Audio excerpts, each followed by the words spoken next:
me in the backstage, right? What's going on, everybody? It is your boy Tony T. Time West, man, back at again with another episode of the Cam and T podcast, man. Again, just thank you guys for tuning in. I am your co-host Tony West, and also as well we have my boy Cambo. What's going on, bro? How you doing?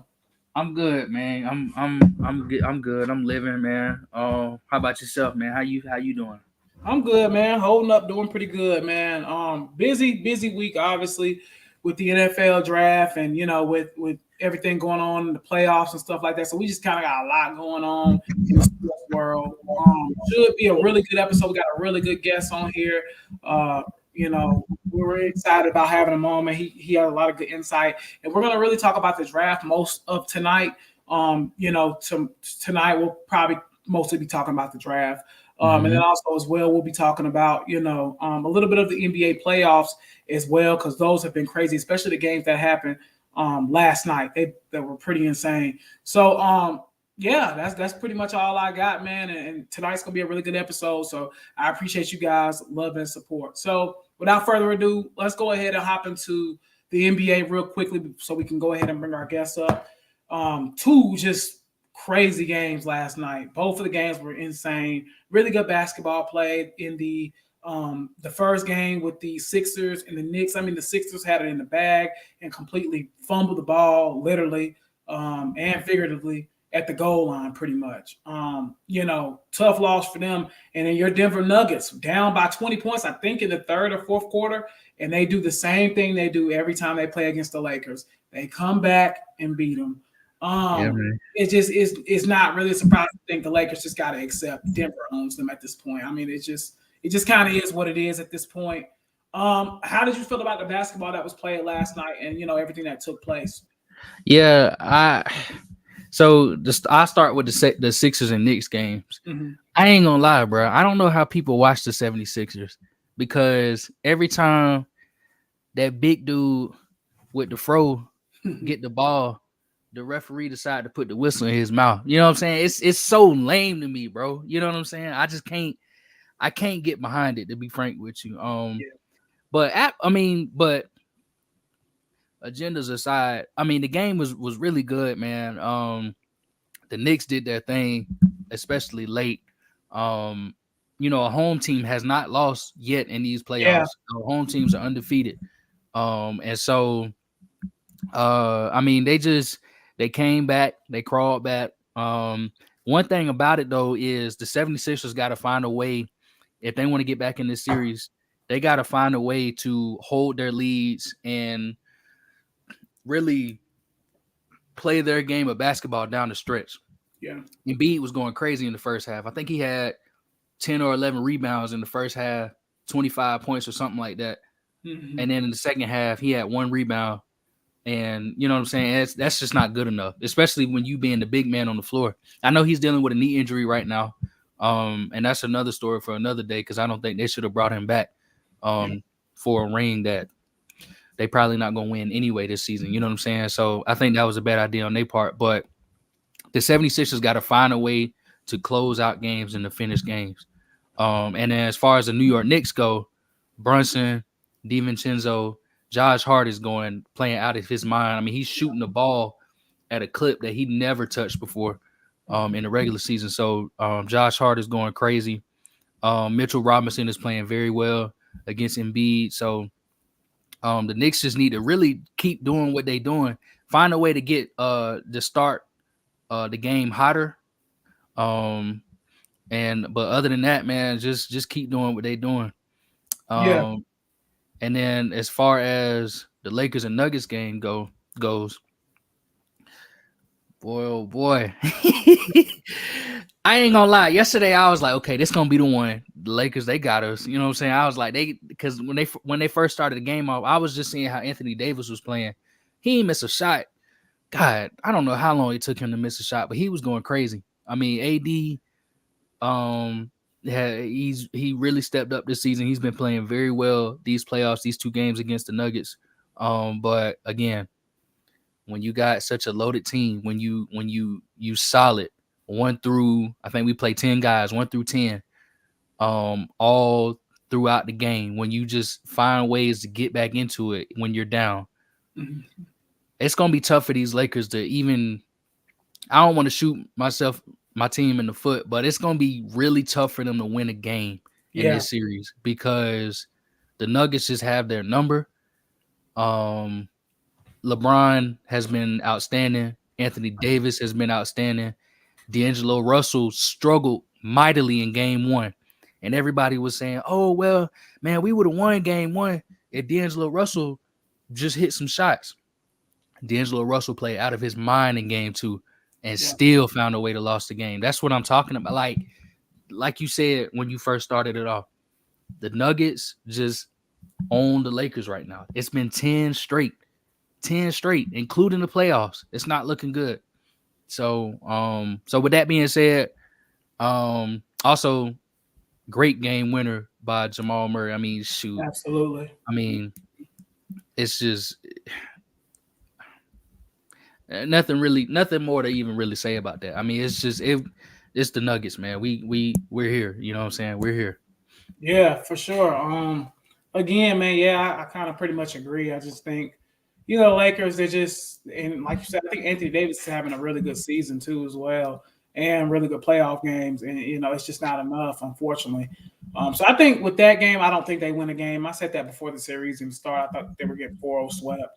Mm, It looks like that's going to happen. They're going to be, I think the one chance they had to do anything was last night, and they just didn't get it done. And then as far as the Sixers, kind of the same thing. They had the opportunity to win a game last night, and they just couldn't get it done. So yeah, I think at this point, I don't think either one of them teams are going to get a win at all. To be honest with you, I think the Sixers probably have a better chance of getting it because they get those foul calls with Embiid a lot. As soon as he gets touched, it's a foul. But besides that, I don't really see. I don't think out of those two series, it might get 2 wins on the lower seed, maybe max. yeah. I just don't see it really happening. Um, yeah, so that's pretty much all I got on the basketball at this point. Yeah, so let's go ahead. We are what 2 days? Yeah, we're 2 days away 2 days. from the start of the in a little about 49 hours, I guess, at this point, from the start of the NFL draft. And obviously, as Panther fans, we don't have a first round pick. Friday is going to be a big day for us. So Right. about 73 hours for us, unfortunately. But there's still a lot of good talent in the second round. And it's going to be really interesting to see. But obviously, the main event is on Thursday, and the draft kicks off, and I'll still be watching and stuff like that as well. But we have a special guest on today. I think he's one of the best follows on Panthers Twitter for sure. Like, he always puts out good content. He always puts out great stuff. He's a great person in general. Just a really good guy. We met him down there in Spartanburg when we went down to the training camp, and he's just a really good guy. And we're happy to have him on the show today because he just brings such a, he just has a lot of knowledge about the draft and about football and a Panthers perspective. We got our guy on the show today, Ricky Raines from the Boboddy Boboddy show. Just wanted to make sure There I it had it is. right. The Boboddy Yeah. Show. Ricky, welcome to the Cam and T podcast, man. Glad to have you on. We appreciate you. We appreciate you. Letting us have some of your time tonight. Yeah, for Absolutely, sure. man. I appreciate y'all inviting me on, man. Y'all do a fun show, man. So I always appreciate the chance to chop it up with y'all. Yeah, man. Yeah, man. We appreciate it. Go ahead, Cam. Yeah, for sure. I was just like T said, man. It's great having you on the show tonight. We've been wanting to get you on here for a while. And we just wanted to really kind of pick your brain, just kind of talk to you for a little bit, about the draft, about the Panthers, about you. So to be honest, we just really want to dive into it. Yeah. And start with kind of your background. If you could just tell, all the people, how you got into sports, how you started the pod and all of that good stuff. Sure. Yeah. I mean, look, man, I didn't go to school for any of this stuff. This is something I decided, look, man, I talk about sports all the time with friends. I had I'll be honest, man, and it's kind of corny, and it's an admission that you won't get from me often. But I would be making like mock drafts and stuff. I've been a staff accountant for like 14 years now, right? I would make mock drafts and just read them myself, essentially. Like I'd sit there on draft day and just watch and see like how accurate I could be, how far off I was. Self-taught on all the evaluation aspects of it as well. Actually, I just had Matt Waldman on our show the other week, and he's an inspiration for me because all of his stuff is self-taught, right? He said that it's a matter of process, man. You go through and you keep doing the same thing over and over, and you start realizing that there are some elements that are more important than other elements. You start finding things that kind of correlate to success at the next level. And that's what I do, man. And I'm still pretty new into this as far as like publishing my findings and my rankings and things like that. I started writing for Cat Crave about 2.5 years ago. And that was my initial foray into actually like sports media and writing and putting my name behind all of my things. And honestly, man, I enjoy that a lot. I love writing. I love the way that you can kind of tell a story with your words. You can kind of put a little bit of your personality into stuff that's boring as hell, like a scouting report, right? Throw in a couple of things, man, that'll make somebody chuckle or smile. Maybe someone's having a tough day and they're just reading some sports shit to get life off their mind. And I like to be a part of that, man. Yeah, for sure. I'm the same way. I started with Cat Crave not in December of 2022. And I'm the same way as you. I was telling T this. I was like, man, it's one thing to get on Twitter and tweet. You have a character limit on Twitter, but see, when we write for Cat Crave, we don't have a character limit. You know what I mean? And so, and I like to talk a lot. So for me, it's easy to kind of get in there, especially on a topic that I really want to talk about, and I can just go. You know what I mean? So, so I'm 100% with you there. And as far as like your mock drafts and stuff that you be talking about, like, again, 100% with you. Like, just reading a lot of your stuff and seeing seeing how other people, like, how they agree with you, or sometimes even when they disagree with you. You know what I'm saying? It's just I feel like you get the conversation going. You know what I'm saying? A lot of people don't do that, Man, so, you learn when there's disagreement and debate, you learn, and there's always room to learn more, man, especially when it comes to sports. It's a complex game, right? Football in particular. It's chess out there on turf or on grass, depending on what kind of asshole owner you have. Ours is on turf, but no, I mean it really is though. Like, you always have to have room to learn more. I am the first one to tell you I don't know nearly as much as some of these guys have knowledge in the tip of their right thumb. But my goal and aspiration is to form that knowledge, to build it, continue to be able to put it out in a digestible manner. And I really appreciate the interaction aspect of all of this stuff, right? Like, if you go and you sit there with your buddies and you're watching a football game, you love to be able to talk about the game, right? I like to do the same thing with anybody that wants to talk on Twitter. Like, I had 140 followers, right? Like, I was tweeting into nothing, right? Like, my thoughts were out there and nobody was reading them. I was sitting there and I was like, oh man, that's a good one. I wish that somebody would see that one. And now all of a sudden it's like, I'll tweet something forgetting that I have a little bit more of a following. And I'm like, shit, I wish I hadn't have said that one, man. Like, a whole bunch of people just saw that, It's crazy seeing how, how things can escalate, like you said, you go from having, a few followers and you say something crazy and nobody's looking, you know what I'm saying? But then you have a lot of followers and you say something. I mean, you could say one thing wrong, what I'm saying? And everybody's on you now. You know what I mean? That's part of it, man. It's fun though. Yeah, it's all good. I mean, it's part of the day, to be honest with you. That's it. But next thing, so your podcast. So tell us about the Boboddy Show. Tell us about how it came along. You and your co-host is Alex, right? Yeah, Alex Bryant. And he actually created it, man. He created Kitty Lit. It was something that he did. Kind of a passion project, but more so that a outlet for mental health. He was stressed, man. He was having a tough time. And me and him talked a little bit on Twitter, and he said, hey, would you have any interest in coming on this show and doing like a guest spot? And I did. And from there, man, we just got along well. You know, he's a good dude, man. He's got good values. He's a smart guy. He's got different perspectives than I do.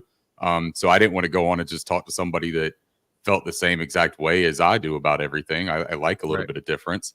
And honestly, man, like that turned into a pretty good show. We had a nice first season, I think, with Kitty Lit. He bought a bar, or he's in the process of buying a bar in New York. And he also just had a baby. So he's got a lot of life happening right now. Yeah. So we kind of decided that I would go a little bit of a different direction as far as branding and content, and kind of take over a little bit more of the show. And that's when we made the switch, man, to the Boboddy show. We still focus a lot on the Carolina Panthers, but we want to talk about everything, man. We don't just talk about Carolina Panthers with our friends, right?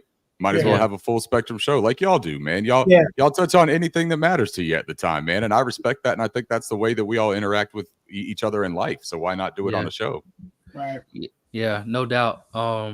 Again, that's kind of it, you know, it's funny because it reminds me that's kind of what happened with me and T. Yeah. Because T had a podcast, Talks with T Time, and he brought me on one day and was like, hey, you know, we chop it up all the time. Just come on to the show. Let's talk, you know. And we had a great episode. And then next thing I know, you know, and then me and T also was doing the Panthers town halls on Twitter. So me and him already had like great rapport and everything. And so he asked me one day, it was like, hey, you know, why don't we just do something together? Like, why don't we start this thing up? And he was like, people already listen to us. People already give us feedback and tell us they like what we, you know, what we have to say, or even if they don't like what we have to say, you know, even better. They keep coming back to tell you about it. Yeah, they still tuning in. So, so I was like, yeah, let's do it. And we still ironing out the kinks and everything. We still brand new at it. I'm still brand new at it. I put it that way. But we still, I mean, we're gonna keep it going as long as we can, you know what I'm saying? Absolutely. So look, man, if you guys enjoy it, you know, like that's part of my thing. I like doing it. I like getting on there and talking. I like talking to other people that I meet on Twitter or in sporting events or in, you know, the media world, anything like that. I just enjoy it, man. Like life is short. I'm trying to enjoy it while I got it. Yeah, no doubt. Absolutely. I had a quick question too. Just in general, and we'll kind of start transitioning towards the NFL draft talk at this point. But, you know, coming into the draft, and it doesn't, we asked this on our Twitter page yesterday. Who is like essentially your favorite prospect? It doesn't have to be for the Panthers. Just in general, like who is your favorite prospect in this draft that you think, okay, I look at him, I have a really good feeling about him. Might be a sleeper guy, might be a guy that, you know, not many people are talking about. But who do you feel like is one of or if he is your favorite prospect in this draft? It'll come as no surprise, my answer, if you follow me on Twitter or anything like that, because I've been pretty vocal about this prospect since December. But Jalen Polk, man, the wide receiver out of Washington. I absolutely love his game, man. It's an old school kind of game. It's one of those games that, like, he's not gonna wow you with his speed or with his shake. Like that's not the thing, dude. He's not the flashy prospect, right? But every time you cut on his tape, you're going to see a catch that you're just like, how the hell did he do that? Like the body control, the full extension, the ability to make contested catches. I mean, he's making acrobatic catches between two different guys, and he's catching them down at his knee level, full extension arm because he leaped, right?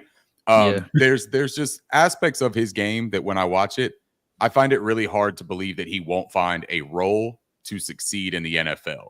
I believe that it was Brett Coleman that said on his podcast, one of the most critical elements of the position of wide receiver is catching the football, right?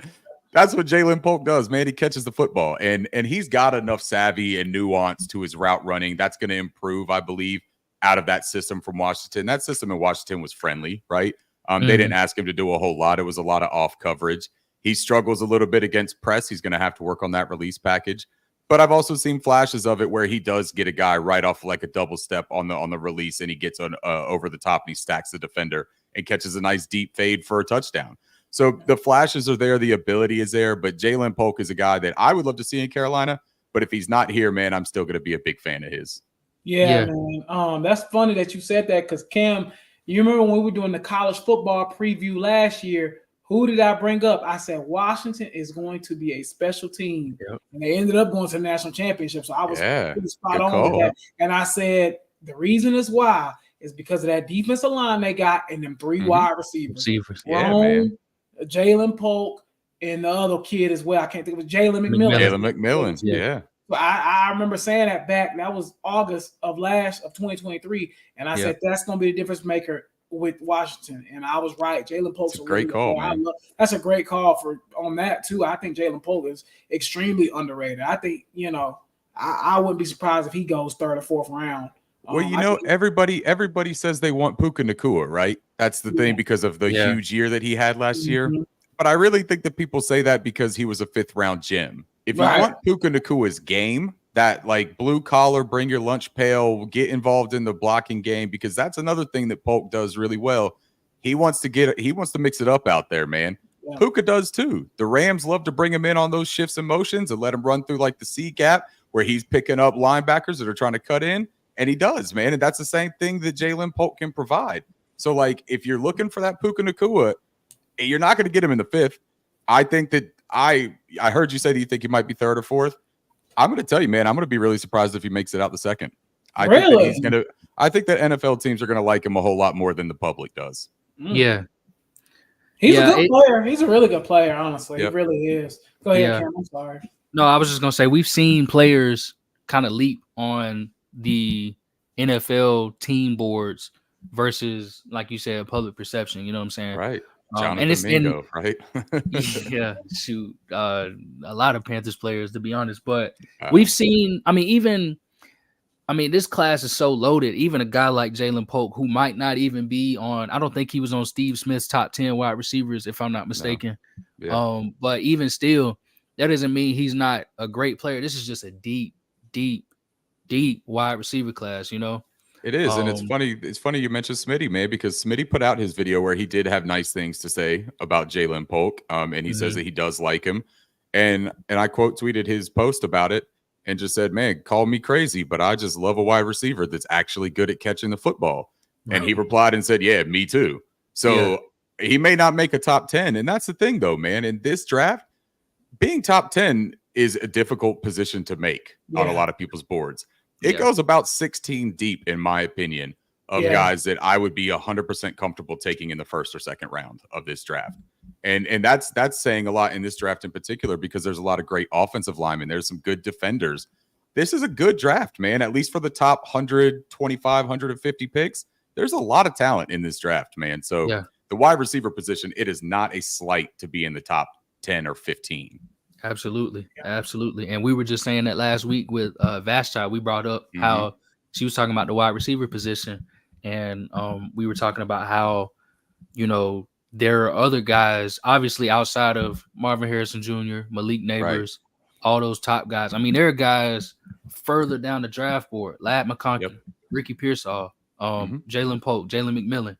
You know what I'm saying? A lot of these guys further down the draft boards, I would be so comfortable taking, like you said, in the 2nd round, in the 3rd round, in the 4th round, wherever, you know what I'm saying? And you still getting a quality receiver. I mean, a guy like Keon Coleman fell from probably being wide receiver, 4 or 5 to, again, not in a lot of people's top 10, but he's still a very quality wide receiver, you know? That's still wide receiver 4 for me, by the way. I'm not shying away from it. I watched him play during the season, man. I watched him play at Michigan State.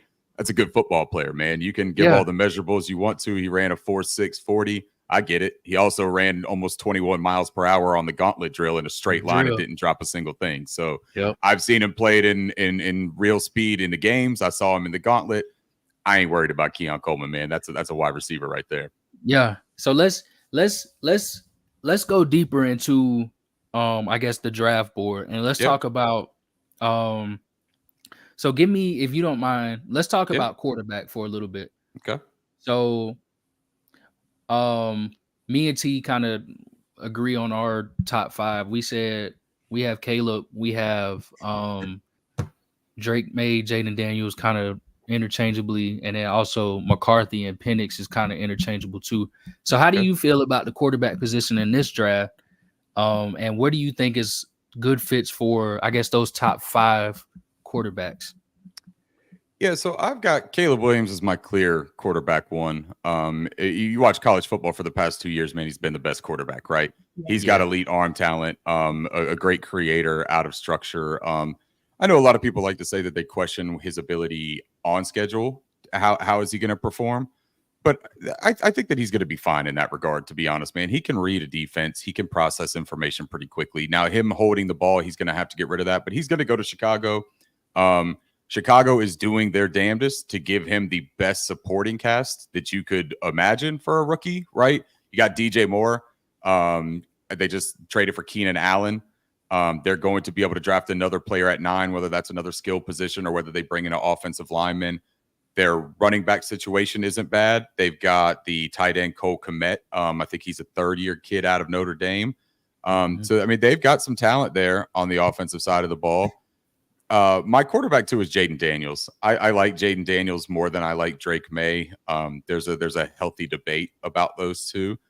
Jaden just has a little bit more of the it factor. I think that it takes a little bit of projection for him because of his size and because of the offense that he played in with LSU. And you look at his supporting cast compared to Drake May. Jaden had Brian Thomas Jr. and Malik Neighbors, right? Those are going to be 2 first-round wide receivers in the NFL.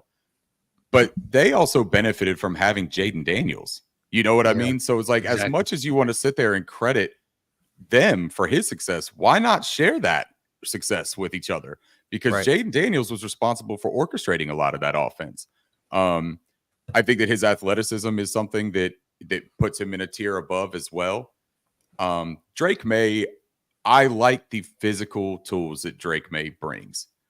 I worry a little bit about maybe some of the habits that could have formed this past year without having Josh Downs and without having a legitimate wide receiver one. There was a little bit more hero ball involved, which he kind of had to at a lot of times. But those are those same habits that when we talk about a guy like Bryce Young, even for the Panthers, right?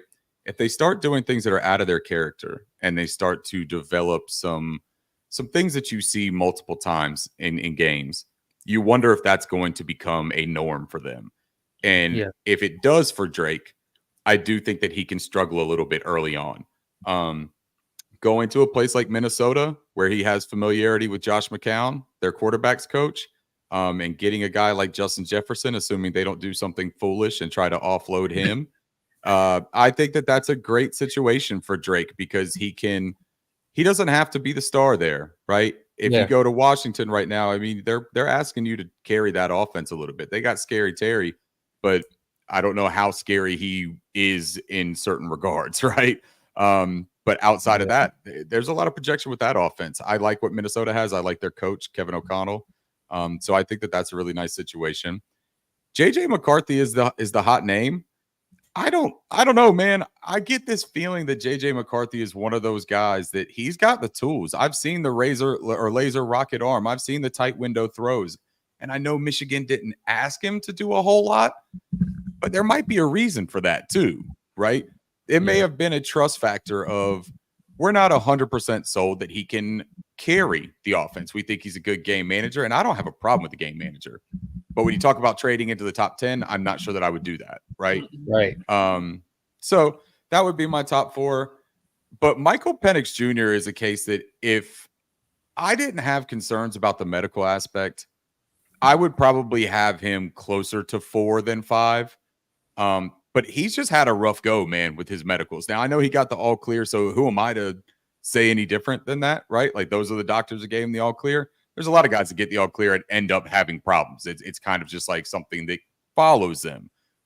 If he doesn't, though, he's got great arm talent, man, and he can make good throws. He's got accuracy, he can layer the ball to all 3 levels.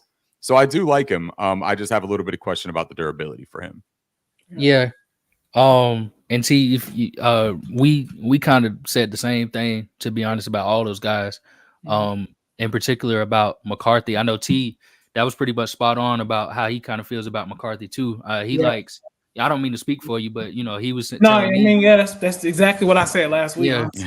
Yeah, he was telling me about because me and him had to talk about it, and I was saying I don't understand I get, so like you said, Penix, you have the injury history and you have his age, right? Right. Whereas McCarthy, he's very again, I don't know if he's a raw prospect, but he's definitely a Right. prospect that has a lot that we just haven't seen because, like you said, Michigan didn't ask him to do a whole lot. Now he could come into the league and just end up being a lot better than what I expect. Absolutely.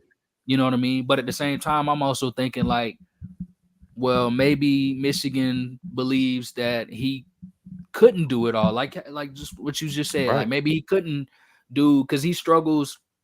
I forget which route it was, but they were talking about it during the combine, and you could see it when he was doing the some of the drills. He struggled throwing.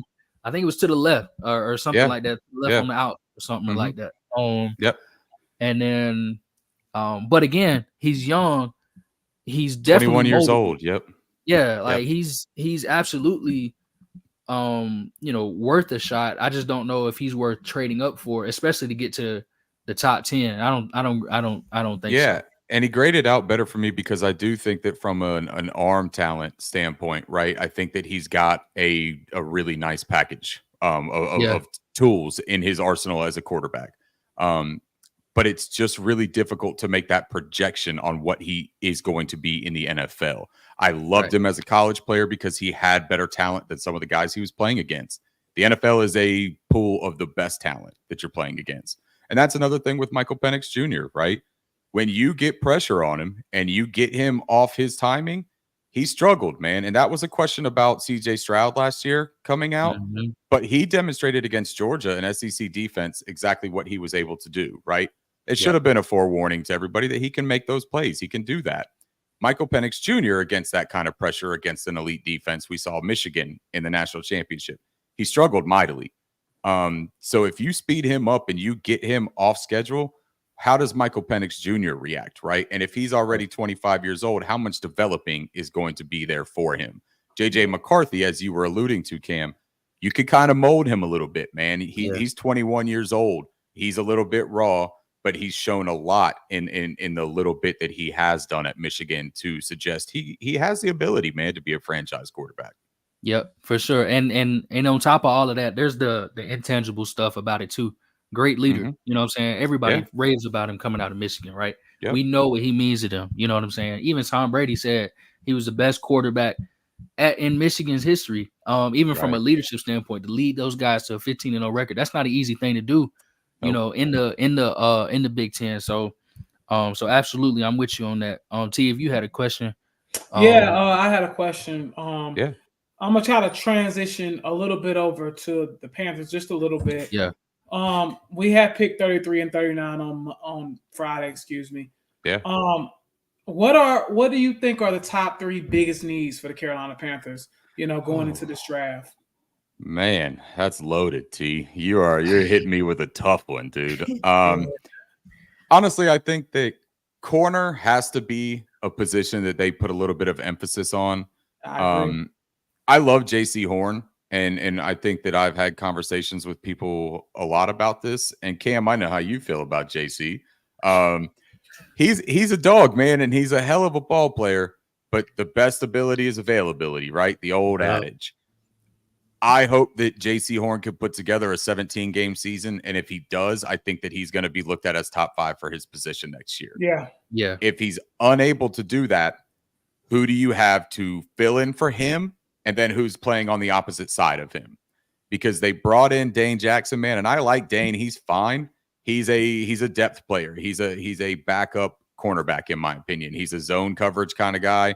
I wouldn't trust him if you've got JC Horn out there mirroring their wide receiver 1. I wouldn't trust Dane to step in and be able to do that in the same regard.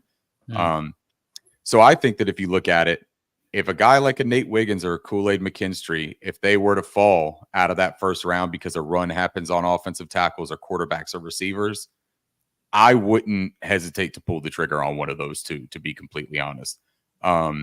Second, I'm still a really big proponent of we've got to shore up that center position. We just spent $150 million on 2 guards, and now I know they probably won't see the entire $150 million. But for fans' sake, they threw $150 million at 2 guards to bolster that interior offensive line.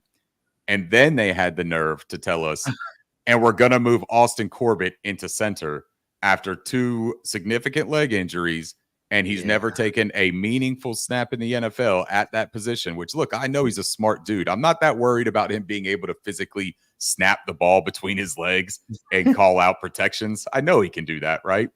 But what if he only does it for 2 games? Then who's playing center? Is it Cade Mays? Like, is that who we're bringing in again? Is it Chandler Zavala?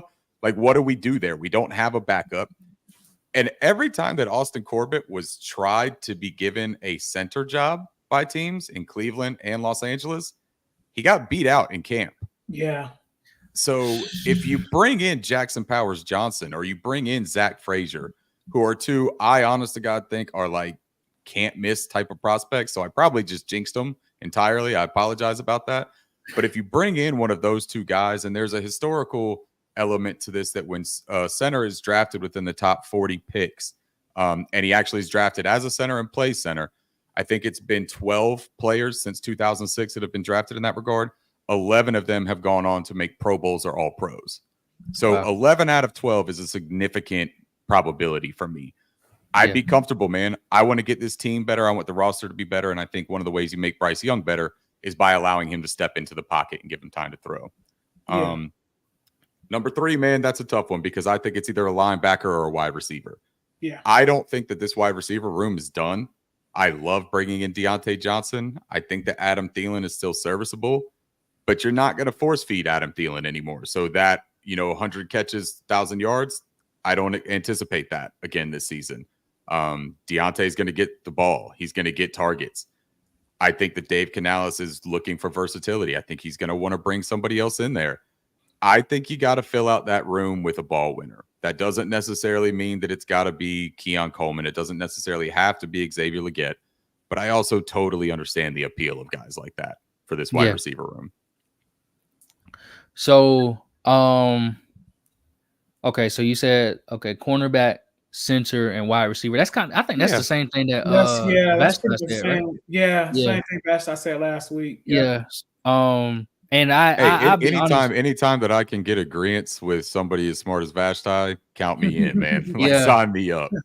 Yeah, I'll be honest. I didn't even really think about center, before. Well, the whole time I'll say I haven't really been thinking about center. Now lately, absolutely, especially after what you said, moving Corbett to center it's a. I won't say it's a head scratching move because it was almost the only move that they had, but at the same time, it's just it doesn't make a lot of sense. You have to have an answer to that, because like you said, if it doesn't work out, then what are you going to do?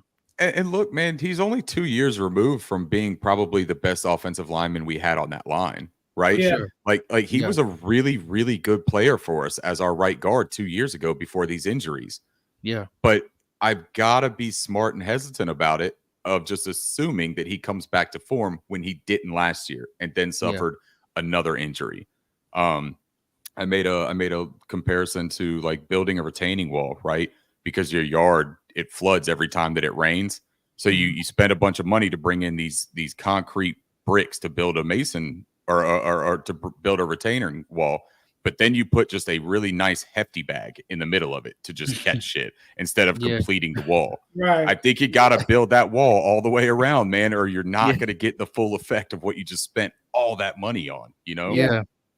No, especially for quarterbacks too. My bad, Cam. I mean to cut you off. But especially for like a shorter quarterback too. You're really gonna want to shore up that pocket, especially like at center and the 2 guard positions. Like the Saints did with Drew Brees for many years. Like correct, they made sure that center, they made sure those 2 guards were always really good. So I think it's like Seattle did with Russell Wilson, right? Seattle, and guess who was in Seattle to see all that up close? Yep. Dave Canales. Right. Yep. Go ahead, That's Cam. a good point, though, T. No, you good. You got it. I wasn't going to say nothing. Yeah. I had another question, too, because I think tight end is another area that the Carolina Panthers could, go after, too. And I'm looking at the guy from Kansas State, Ben Sinnott, I believe is his name. Yeah, Ben Sinnott. I really like him. I really hope he makes it to the 3rd round. It's kind of what I'm hoping, but he's kind of been getting a lot of hype here lately, so I'm a little worried that he might go in the 2nd. But what do you think about like the tight end position? Because if you really think about it, at tight end right now, we have Tommy Tremble and Ian Thomas, and that's pretty much Yeah. As far as like actual control. I don't know what the deal is with Sullivan. He might be on the team still, or may not. I don't know. Yeah. But we need a tight end desperately at this point. We're losing Hayden 100%. Hurst. How do you feel about a guy like Ben Sinnott from Kansas State? How do you feel about him? Ben Sinnott's my tight end too, man. I absolutely love him. He's a guy that the first time I watched him play reminded me so much of Sam Laporta. They're very similar sizes. If you look at their relative athletic score, they're extremely comparable to each other. But it goes a little bit more than just like their athleticism and how they play, right? They're so versatile, man. And Dave Canales spoke about wanting to bring a Swiss Army knife tight end into that room. That's Ben Sinnott, man. He began as a fullback. He's lined up in H-back a lot. He can play in line. That's not his strong suit as far as blocking. He's got a little bit shorter arms, but he's good on the combo blocks, those second blocks. He's great in space. So you can line him up in that H-back and let him be that lead blocker for a running back, which if we're going to commit to the ground game, why not bring somebody in like that, right? Imagine a 12 personnel formation when you have Tommy Tremble and Ben Sinnott, two formidable blockers, but also then Ben Sinnott gives you 3-level route running ability, soft hands. He's great after the catch. I think he's got terrific contact balance. He's got a thick, dense bottom half, and I don't mean that in a way that somebody's going to make a meme about me when I say that. But it really, I mean, that's an important aspect of the game, right? There was something on The Athletic that was talking about prospects' ass size and how it correlates to success. So, like, if they're talking about it, man, I can at least allude to it, right? But Ben Sinnott offers a whole lot in that regard, man. And I agree with you, T. I think that they've got to shore up that room. I'll give reference back to Matt Waldman, who was on the show last week with me. And he mentioned that from a local tie standpoint, you remember how we all had really high hopes for Tommy Tremble because of his athleticism, and he was a strong dude. And he was even like, I think Matt Miller comped him to George Kittle out of Iowa.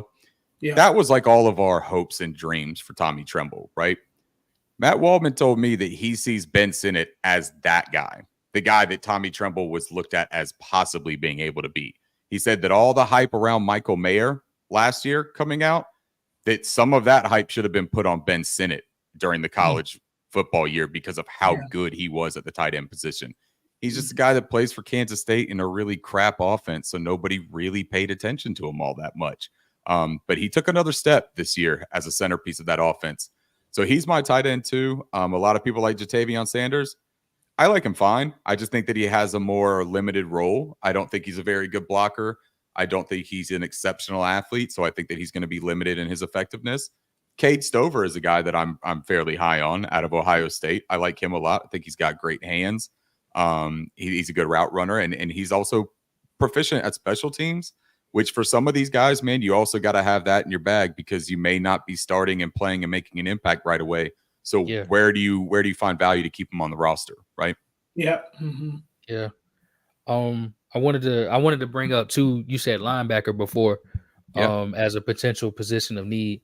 So kind of give us your rundown of how do you think linebacker will be used in Carolina this season? Who's on the team right now? Because to be honest, I couldn't tell you other than Shaq and the guy that we signed. Jewell. Yeah. And then as well as some prospects that you like at linebacker that we can potentially take. So looking at it, you kind of got to split it up a little bit too, right? Because you got like an off-ball linebacker prospect like Edgerrin Cooper, Junior Colson, but then you also have those outside linebackers that are going to be pass rushers. We designate those a little bit more as edge. So for the sake of like keeping it really simple, we'll talk about off-ball linebackers. For the Panthers right now, it's Shaq and Josie Jewell. They lost Kamu Grugier-Hill. He's gone. So like when you look at it from a depth standpoint, they're going to have to bring somebody in just for depth, right? Like you got to bring in bodies at that point. When they signed Josie Jewell, I think that they made a real clear statement that run defense and tackling was the name of the game for this defense this year under Evero. They sacrificed Frankie Louvu's kind of versatility and his ability as a pass rusher to shore up the run support and the tackling aspect. So I think that you got to find a guy that still has dynamic range and that can play in coverage to complement that. Because if Shaq is coming off of his significant injury, if he goes out, You need somebody that can kind of perform those Shaq duties, right? And I don't think you can slide Josie Jewell over and expect him to play in that kind of role that Frankie Louvu had to last year, man. A lot of fans weren't happy with Frankie last year. He was asked to do a large laundry list of responsibilities, man. And I don't think you could place that kind of list on Josie Jewell and expect that production from him and that kind of play. For the draft, Edgerrin Cooper, man, that's the guy. That's my linebacker one. And if you have a chance to get him, maybe even at 39, I wouldn't turn my nose up. If we are interested in trading back and going a few positions back in the second round, say to 46, 49, 52, somewhere in that range, that would be a great target, in my opinion, is Edgerrin Cooper. I'm also way higher on Junior Colson than a lot of people are, the linebacker out of Michigan. He doesn't have a ton of ball production and as far as turning the ball over, but he's got like 237 career tackles, never missed a game. He played in all 49 games since he enrolled at, or 43 games since he enrolled at Michigan. So he's got the Iron Man aspect of him that I just like in a linebacker, right? Short tackler, high pain threshold. The dude played with broken bones in both of his hands, just casting them up, and he was still out there playing. I like that kind of thing, right? Like, sign me up for a dude who is willing to continue playing with broken hands. Now, the thing you worry about a little bit there is he going to put himself in a detrimental situation by not taking a day or two, a game or two off to not continue and make a more severe injury. But I like him a lot out of Michigan. Peyton Wilson is the local guy that everyone loves from NC State. Luke Kuechly had glowing things to say about him. He's an athlete, man. I think he ran like a 4.4 40. Athletic dude, ton of range, long arms. But I just don't know, man. He's got a really long injury history. When you talk about durability concerns, this dude had like the same ACL. I think he tore twice. He's had shoulder surgery, which shoulder surgery on a guy, and Peyton Wilson is 6'4", 230. So he's got a little bit of a lighter frame. 230 is not like a lightweight necessarily, but when you're 6'4", it kind of elongates where that mass is, right? You're not as dense. You're asking him to just barrel into these NFL-sized offensive lines, trying to knife through with two double repaired shoulders. It could be problematic, man. Now, if he can stay healthy, he's a dynamic, rangy player that could absolutely fill a need for Carolina. But I would look at him closer to that third round range, personally. I agree. I keep up with NC State because my brother-in-law and my sister went there, and they're big NC State fans, and my brother-in-law played at NC State. This was honestly the first year he was healthy the whole entire season. Right. And he was great, right? Like, he was a ton of fun to watch this season. Yeah. He was awesome. But the last 3 years or 4 years before, he was hurt every single year at some point. So that's a good take that you bring in there. I had a question too about the Panthers. I know you probably made a mock draft or whatnot, but realistically, what do you think the picks are on Friday night at 33 and 39? Realistically. Oh man. So my co-host for the Boboddy show has this thing that he loves to say, and I got to give him a shout out, because he always gives me shit about how I go on shows and he has to sit there and do all of his daily work, right? He thinks that I just like live this luscious life. But I give him a credit for this one. He always says, when people talk, listen. The conversations about Xavier Legette, some of it could be smokescreen, right? But I think that there's legitimate interest. And I wouldn't be surprised if he is there at 33 or 39.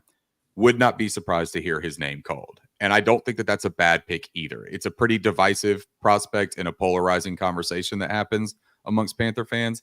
But Xavier Legette, man, that's a kind of athlete that any NFL franchise would want to have in their wide receiver room. I don't care if it's the Seattle Seahawks that already have DK Metcalf, right? Who he's comped to a lot. You're going to want a guy that can run that fast and it is that big and has the ability to jump over everybody else with strong hands to secure the catch. Does he have work to do in terms of route running and field awareness and things like that? Sure. But every prospect outside of those top three wide receivers, they're going to require some work, man. And those three still require some work. They're college kids coming out to play in the NFL. But outside of those three, man, they're all going to have questions, right? At 33 and 39, so one is going to be like Xavier Legette, I'll say. I really think that if one of those two centers are there, I just have a hard time believing that the identity of this team being a ground and pound, protect Bryce Young after the investment they've made. I have a really hard time believing they don't draft somebody at that position. So if I had to guess right now, I'm going to say Xavier Legette. I'm going to say Jackson Powers Johnson if he falls. Gotcha. Yeah, and I think those would be great picks. I know, like I said, me and T have talked about it before. We definitely strongly feel wide receiver for sure. And we talked about center. So I think that'd be a great pick. I know T, you said you were talking about Jack Powers Johnson before too. So I think that would definitely make me happy on Friday. Well, and there's of course there's variables too, right? Because like we talked about earlier, if Kool-Aid McKinstry or Nate Wiggins falls, I would take them at 33. I just would, because I think that those are first round cornerbacks that you should be very lucky to get an opportunity to draft. I think Edgerrin Cooper that we just talked about is also a name that you gotta pay attention to, even at 39. I don't think he makes it out of the second round. So I wouldn't be surprised if they don't trade back. I think that all of those are names that should be in play. Chop Robinson is a guy that if he falls, he could get some interest because of our edge room as well. DJ Wanham is a cleanup artist. Jadeveon Clowney, while he had a great pass rush win rate last season, he's not necessarily known for creating a ton of sack production on his own, right? Like that was one of his best seasons. And he had the privilege or the benefit of playing with Mike McDonald's defense and Justin Mbaduke, Kyle Hamilton, Patrick Queen. I mean, there's a lot of talent on that defense, right? Yeah. So asking him now to come and fill in and create that pass disruption on his own, it's a tall task, I think. So Adisa Isaac and Chop Robinson and Darius Robinson are three names that I would also keep your eye on at 33 and 39. Yeah. That was going to be my next question, actually, about edge rushers, because we haven't talked about them at all tonight. Because for me, when we talked about this last week, I said that I feel like edge rusher is a position that probably needs to be addressed as well. Because we talked about, again, Clowney. Obviously, we all wanted Clowney. He was a great signing, but you bring up a great point. Even though he's turned into a pretty good player, this is as an edge too. You know what I'm saying? On the opposite side of Myles Garrett, on the opposite or on the same defensive line as Matabike, or in Houston, he had Watt over there. You know what I'm saying? For a little bit. Yeah. So, again, you know, on the other side, you got was it Kaylavon Chason, right? Yeah. And then you got, so that's a meal per sack. That's what we always like to say, because he got, that's right. And then Wana, you know what I'm saying? Like, I feel like that's a room that needs to be addressed. I think, and then you still got, I mean, is Barno still on the roster? I think you still got Barno on the roster, man. And Iku Leota is a guy that I really liked last year as an undrafted free agent. He had some injury issues at Auburn in his final collegiate year, but before then, man, he was really ripping it up. He got some opportunities last year. He didn't raise any eyebrows necessarily, right? But he also didn't look like he was completely overwhelmed out there as a rookie in the NFL for an undrafted free agent. So maybe he progresses. But the interesting thing to note about that edge room too, man, is that Jadeveon Clowney thing also plays into their emphasis on the run game, right? Yeah, because he is a edge setting guy. That's I mean, that's really where he makes his hay now. We all remember Jadeveon at his days in South Carolina, but even his most memorable play was on a running back. It wasn't a sack on a quarterback, right? So as a run defender is really where they put that emphasis with him.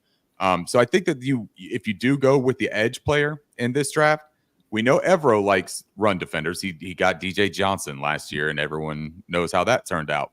Yeah, you got to look at some sort of complementary skill set. So there are players like Adisa Isaac, like Chop Robinson, a little bit later in the draft. I love Marshawn Nealon. He's a guy that I'm extremely high on out of Western Michigan.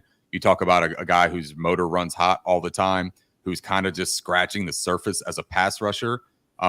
Plays with power, man, violent hands. But he's also just like, I saw somebody describe him as a Tasmanian devil, and that's a great way to put it, because when that ball is snapped, he goes after it, man. He's a dog with a scent, right? Later in the draft, you got a guy like Mo Kamara out of Colorado State. I know I remember watching him from the Colorado State primetime 10 o'clock game where Prime and his guys, they were all back and forth with Colorado State. And Mo showed up, man, and he was a wrecking ball out. He showed up a lot, right? Yeah. Javon Solomon is another guy out of Troy that I think is a sleeper for the later rounds. Very similar composition from a physical standpoint as Mo Kamara. They're a little bit shorter. Both are like 6 foot, 6'1", but they're in between 240 and 250 pounds with long arms. For their height, they're both like 78 and 80-inch arms or wingspans. So they've got the long arms that will help in both run support and getting after the quarterback, right?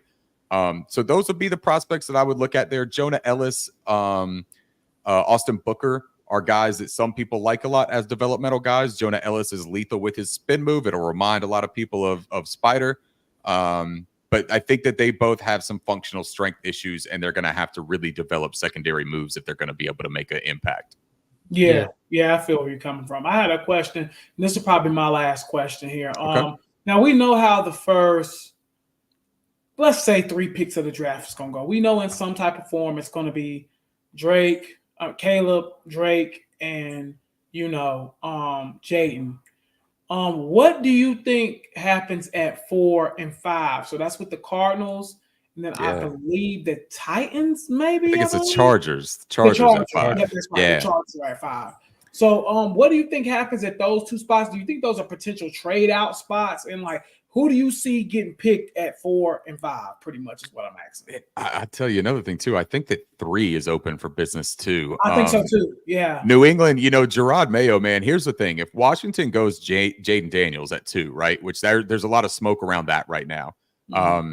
If he goes 2, I think that's who Gerard Mayo would like to have, because I think he wants a more new age, different kind of quarterback, a dual threat. I think he's tired of having Mac Jones as the face of his thing, or Bailey Zappi, right? Jimmy Garoppolo. I just think that archetype of quarterback, I don't think is what Gerard Mayo wants to do. I think he wants to create his own identity for that football team. And I love that for him, because I think that would be more successful than keeping that old Patriot mentality. So if you go Jaden Daniel at 2, I could totally see him trading out of 3 and having his eye on a guy like maybe JJ McCarthy, but Michael Penix Jr. is a guy that I think would be really interesting there, because he can stretch the field. A stronger arm for that cold weather that they deal with up in the Northeast, I think makes a lot of sense too. But at 3 and 4, if you trade out, I could see that if the Vikings move up, they're going for Drake May. If the Giants move up, I think it's really up in the air between JJ McCarthy and Drake May. I think that the Giants are going to have to make a decision on Daniel Jones. So that's where it gets interesting.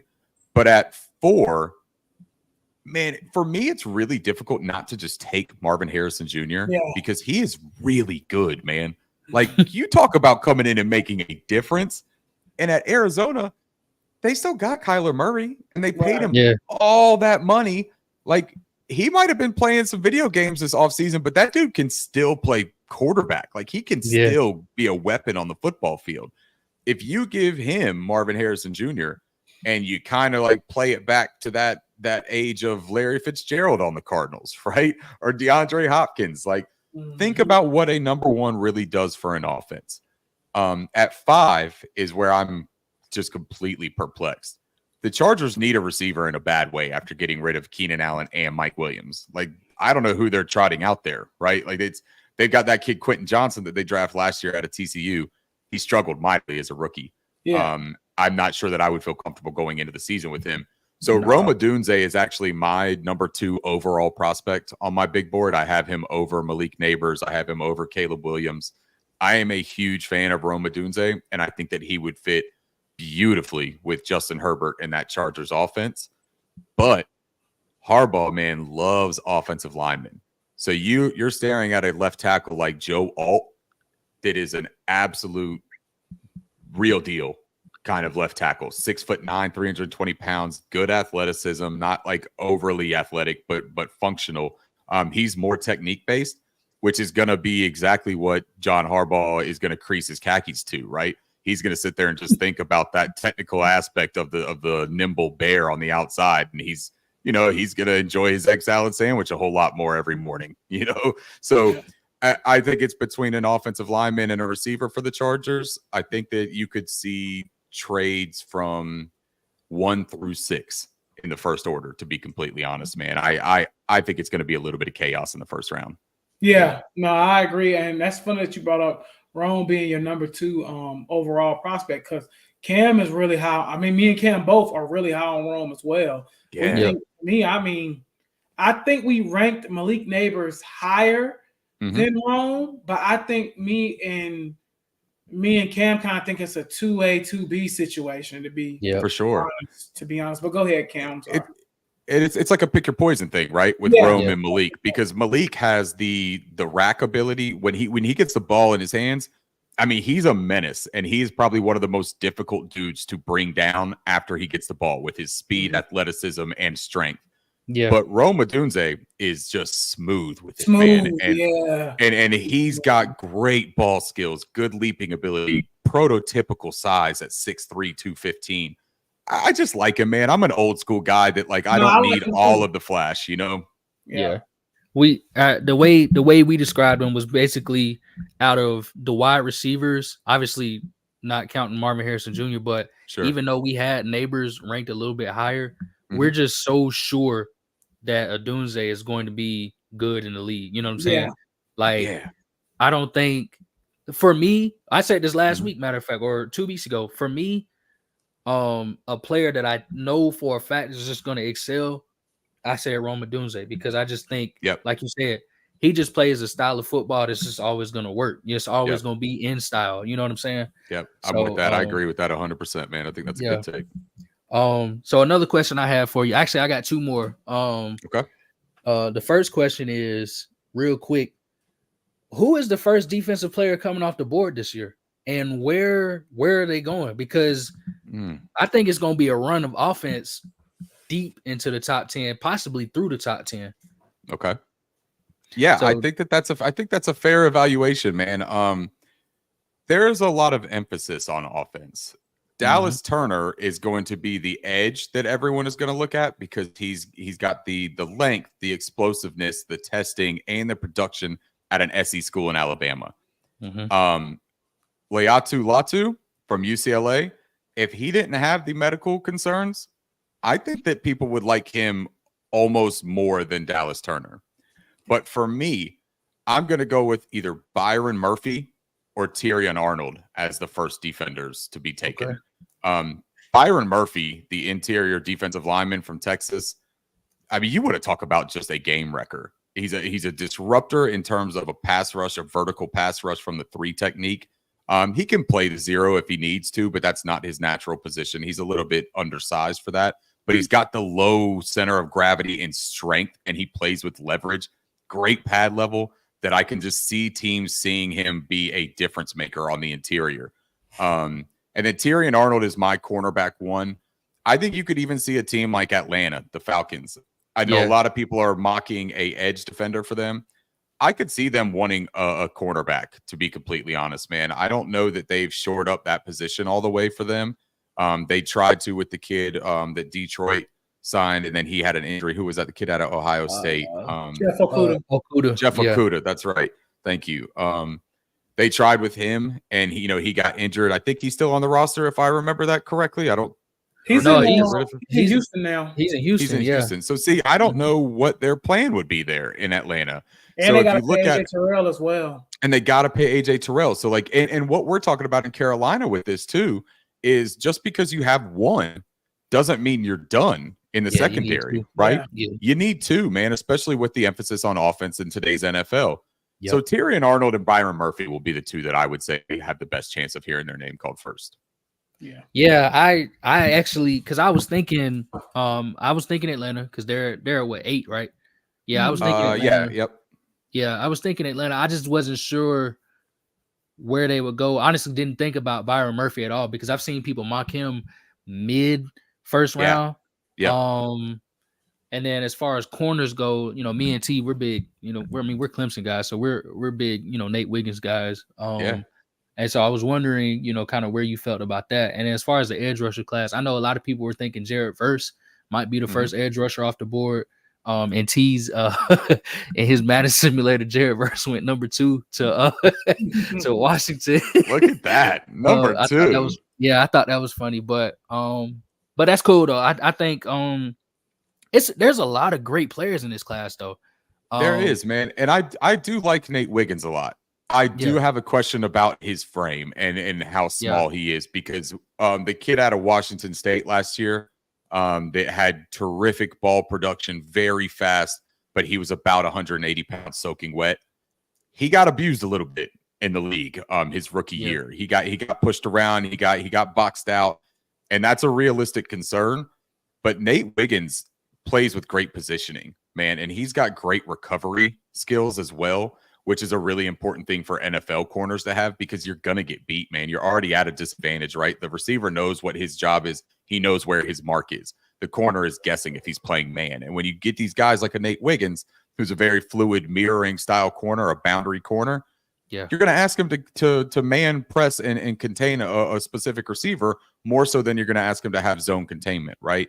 So he's already at a disadvantage. And his recovery speed, we saw it in multiple plays last year. It is phenomenal, and he has a knack for jarring the ball loose, and he can make the play on the ball. Closing speed is elite. I mean, he's a really good athlete, man. So I like him a lot. He plays with a bigger mentality than his frame, but the frame doesn't just fail to exist because he has a big mentality. Right. Yeah, he's about, I think he's 6 foot 173, something like that. Yeah, and that's what he weighed in at the combine, but I wouldn't put it past him to have dropped a little bit of weight there to try to run as fast as he can, knowing that that's his elite skill as far as testing. You can raise a lot of eyes if you run that 4.2 940 like he did, right? He's not going to raise any eyes if he weighs 185 and runs 4.37. But if he weighs 185 on game days, I'm going to tell you now, man, as a fat old white dude, 4.37 is plenty fast to play that position, right? You're not going to notice like the difference in game speed between 4.28 and 4.37. Yeah. All right. And then last question for me, how do the Carolina Panthers win the draft this weekend? So for me, man, it's just make the right picks regardless of the position. There's a lot of people that say that if you don't come out of this draft with your wide receiver 1, that you failed because of how deep the draft is. If you're banking on rookies to come in and be your wide receiver 1 and you're not picking one of those top 3, you're setting yourself up for failure to begin with, right? Draft good football players, man. Draft with the same intent that you've shown all offseason. They have put an emphasis on building the trenches, building run defense, and building the run game. That's what I want to see them continue on. And that can be with a wide receiver still, though. My guy, Jalen Polk, that I talk about, you can still add good blocking and physicality to an offense by adding a wide receiver. He just has to have that package, right? And look, if you get a guy with devastating speed like Xavier Worthy, I promise you nobody in the Carolinas is going to fault Dan Morgan for running up to that podium and grabbing Xavier Worthy when we just spent the last season watching, USPS mail carriers out there running out routes and comebacks. So yeah, I got no problem with drafting speed. I just go and get good football players, man, and build an identity and culture with this football team. Yeah. No, I 1,000% agree with that. Just go in there with a plan, leave with a plan. You know what I'm saying? Yeah, that's it, man. But cool. With Stu T, you got anything else? I was just gonna say, Ricky, once again, man, thank you for coming on. Again, too, as well. If you can let the people know where to follow, like I said, I love just watching Ricky put out content. He does a lot of good work on X or Twitter, whatever it's called now. But yeah, if you could just give the people like your handle and where they can find you and where they can find your podcast as well. Absolutely, man. Well, first, thank you guys for having me on, man. Y'all do a good job. Great rapport between you two. I could tell that y'all are actual friends too, man, and that always just makes things more enjoyable to be a part of. So thank you very much, man, for asking me to come on and be a part of that dynamic today. My handle, if you haven't seen the bright sign above my head right there, is at Ricky Boboddy. You can find my work on Cat Crave. I've got a couple of scouting portfolios that came out the past couple of days. I'll have one more before the draft. My podcast is The Boboddy Show. That's on YouTube, Apple, Spotify, any of the usual suspects. If you're local here in Charlotte, I will be part of the stage analyst for an event being held here at Ink and Ivy in Uptown Charlotte for the first round of the NFL draft. It will be me, former Panther and NFL player Steven Israel, and then host of the Roar podcast, John Ellis, a Panthers insider and host of 99.7 The Fox. Will be the three VIP analysts up there. We'll be giving our take on all of the picks for the first round. They'll have live music, swag bags, VIP cocktail hour before, silent auction that benefits the Bronco Nagurski Foundation for the Charlotte Touchdown Club here in Charlotte. Cool event. So if you're local, that's on Thursday night, 7:00 at Ink and Ivy. Otherwise, I believe that I will be graced again by y'all's presence on Friday for the live spaces on the Twitter X, whatever machine it is nowadays. We'll be on there, and I can't wait to get on there with you guys, man, and talk about it live in action and watch all this stuff unfold, man, and then watch Panthers Twitter either burn or celebrate as a family.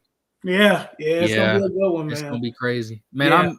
I wish I was local for that. I didn't even know you were doing that. You said that's Thursday, the first round? That's Thursday, yeah, man. First round, they'll have a band, a Red Hot Chili Peppers cover band will be there. Food and drink is all inclusive with price of the tickets. I also have a allotment of tickets that I have an exclusive link out on my page that you can get free tickets, free general admission tickets to come, first come, first serve for about 50 people, with the option to upgrade to VIP for only $50 as opposed to the $200 retail value. So check out my link. The Roaring Riot just had a link sent out for them. They just sent that out to members as well. So it's just something to kind of get people excited about the NFL draft. And I know we don't have a first round pick, but hey, man, all those moves matter to us, right? Yeah. Every way that board falls just means a little bit more insight and introspect on us and what we're going to have available to us.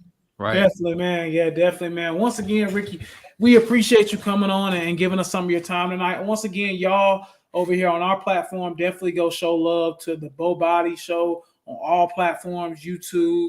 They're on Twitter as well. Like you said, where you find all our platforms, when you get done listening to this, go listen to them. They have some really good content. Listen to some of the show from last week today before coming on here. So definitely, go show them. So they do a really good job over there as well. And make sure everybody that's listening here, make sure you like and subscribe to this show as well. I am awful about boasting my own show and saying, hey, hit that like and subscribe button. So people always have to do it for me. So let me pay that forward here right now. Cam and T-Time do a great job. Hit the button, ding the bell, whatever it is. Follow these guys and catch all of their content so you don't miss out. Thank you. We appreciate that, man. We definitely appreciate it. Well, Cam, do you have anything else before we close it out tonight? Nah, man. Thanks again, Ricky, for coming. Definitely. You know what I'm saying? Yes, like I said, like T said earlier, we looking forward to, more content from you. And then we looking forward to Friday as well. Yeah. And then thank you for everybody watching. Yeah. Again, appreciate all the love and support. We're gonna keep it going. Y'all already know. Yep. Well, we appreciate it, y'all. We will see y'all possibly on, I guess, Friday on the Twitter Spaces. Yeah. For the people that's tuning up, and then we'll be back next week on Tuesday with the podcast. We appreciate y'all, and we'll holler at y'all next week.